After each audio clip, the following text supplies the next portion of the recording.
तृतीय अध्याय सेनापतियों सहित महिषासुर की सेना का वध। जय माता दी। आप सभी को हर हर महादेव। जगदम्बे के श्रीअंगों की क्रांति उदय काल के सहस्त्रों सूर्य के समान है।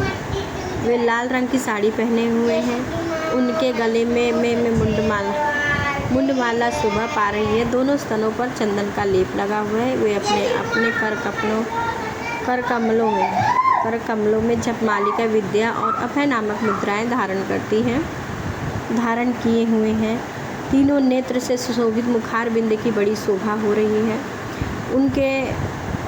उनके मस्तक पर चंद्रमा के साथ ही रत्नमय मुकुट बंधा हुआ है तथा वे कमल के आसन पर विराजमान है। ऐसी देवी को मैं भक्तिपूर्वक प्रणाम करता हूँ। ऋषि कहते हैं, दैत्यों की सेनाओं को इस प्रकार तहस नहस होते हुए देख दैत्य सेनापति चिच्छुर भी क्रोध में भरकर अंबिका देवी से युद्ध करने लगा।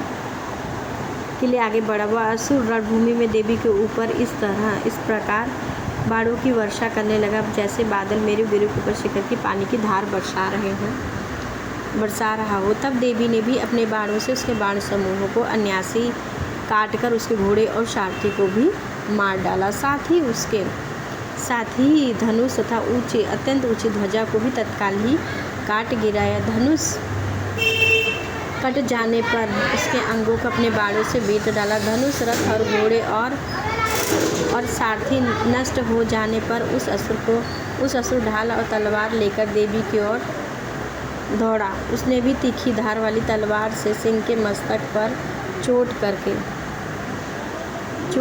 देवी की बाईं भुजा में बड़े वेग से प्रहार किया। राजन देवी की बाह पर पहुँचने पर वह तलवार टूट गई। फिर तो क्रोध से आंखें लाल करके उस राक्षस ने शूल हाथ में लिया और उसने उस महादैत्य ने भगवती भद्रकाली के ऊपर चलाया। वह शूल आकाश से गिरते हुए सूर्यमंडल की भांति अपने तेज से प्रज्वलित हो उठा।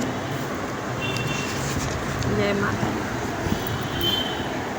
उस शूल को अपनी ओर आते हुए देख देवी ने अपने शूल से प्रहार किया और उसने उस राक्षस के शूल के सैकड़ों टुकड़े हो गए। साथ ही महादैत्य चिच्छुर की भी धज्जियां उड़ गई और वह अपने प्राणों से हाथ धो बैठा। जय माता दी, जय माता दी, जय माता दी। महिषासुर के सेनापति उस महापराक्रमी त्रिशूल के चिच्छुर के मारे जाने पर देवताओं को पीड़ा देने वाले चामर भी हाथी पर चढ़कर आया। उसने भी देवी के ऊपर शक्ति से प्रहार किया, किंतु जगदम्बा ने उसे अपने हुंकार एवं हाथ निष्प्रभात करके तत्काल ही पृथ्वी पर गिरा दिया। शक्ति टूट कर गिरी हुई देखकर चामर को बड़ा ही क्रोध आया। अब उसने शूल चलाया, किंतु देवी ने उसे भी अपने बाणों द्वारा काट डाला। इतने में ही वह देवी का सिंह उछलकर हाथी के मस्तक पर चढ़ बैठा और उस दैत्य के साथ खूब जोर लगाकर बाहु युद्ध करने लगा। वे दोनों लड़ते लड़ते हाथी से पृथ्वी पर आ गए। अत्यंत क्रोध में भरकर एक दूसरे पर बड़े भयंकर प्रहार करते हुए लड़ने लगे। तदंतरम सिंह ने बड़े वेग से आकाश की ओर उछला और उधर से गिरते समय उसने अपने पंजों की मार से चामर का सिर धड़ से अलग कर दिया। इसी प्रकार उद्ग्रह भी, शिला भी, वृक्ष आदि मार खाकर रणभूमि में देवी के हाथों से मारा गया। कराल भी दांतों, मुक्कों और थप्पड़ की चोट से धराशायी हो गया।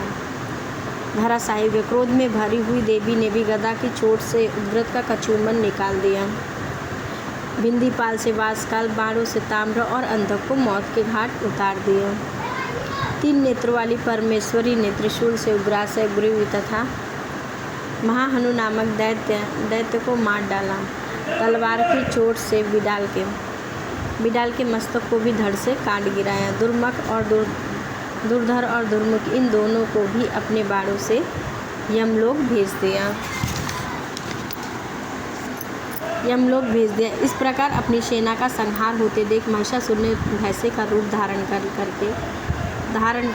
करके देवी के गढ़ों को त्रास देना आरंभ कर दिया। किन्हीं को जो है खुरों के मार से, किन्हीं को ऊपर खुरों का प्रहार करके, किन्हीं को पूंछ से चोट पहुंचाकर, कुछ सिंहों से से वर्णित करके कुछ गढ़ों के वेग से, किन्हीं को सिंहनाद से, कुछ को चक्कर देकर और कितनों को निश्वास वायु के झोंके से धराशायी कर दिया। इस प्रकार गढ़ों की सेना को गिराकर वह असुर महादेवी के सिंह को मारने के लिए झपटा। इससे जगदम्बा को बड़ा ही क्रोध आया और उधर महाप्राज्ञ महिषासुर भी क्रोध में भरकर धरती को खुरोसों से खुरोदने लगा तथा अपने सींगों से बड़े बड़े ऊंचे ऊंचे पर्वतों को उठाकर फेंकने और गरजने लगा। उसके वेग से चक्कर देने के कारण पृथ्वी क्षुब्ध होकर फटने लगी। उसकी पूंछ से टकराकर समुद्र सब ओर से धरती को डुबोने लगा।